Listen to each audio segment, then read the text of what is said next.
All right, hello everyone. Another sort of little mini session on software utilities this time. Again, this is going to be useful for assignment stuff. I thought it'd be useful for me to try and explain to you how to go about tackling this problem.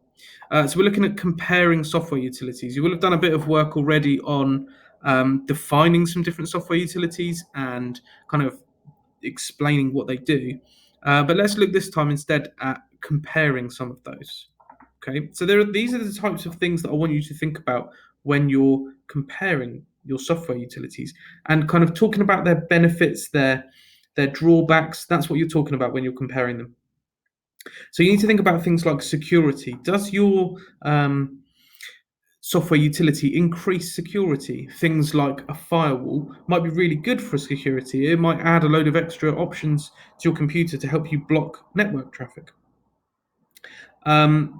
Does your software utility increase computer performance? Does it make things work faster? Does it make things work better, as in more efficiently?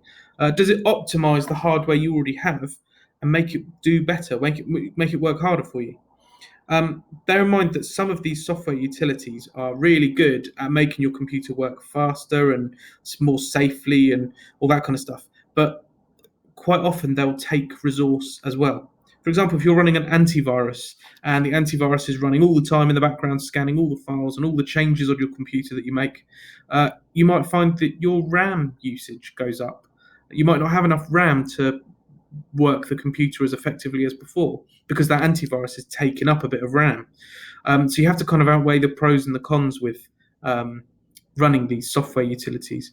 Most of the time, you will want to run software utilities. Of course, you will. You want to protect your computer, but it's always at the cost of making the computer a bit slower because it's always scanning things or it's using a bit of extra resource. User experience is another interesting aspect I would like you to talk about for this assignment. You've got to be able to discuss how the user experience changes as a result of this software utility being used. And what I mean by user experience is the way the user interacts with the computer and their experience of doing so. For example, if you are running an antivirus, you might find that your users are more confident in using the computer because they know they've got that level of protection.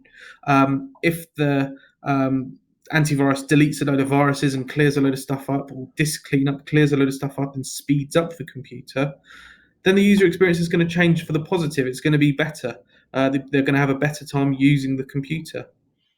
So that's what I mean by user experience. It's how your average user, not someone like you who's a computer expert, but your bog standard average user, how is their experience going to change as a result of using these utilities?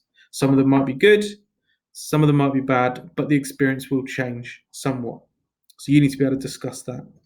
Okay, so have a think, do some research on those things because that's what I want you to cover for your assignment. All right, thank you.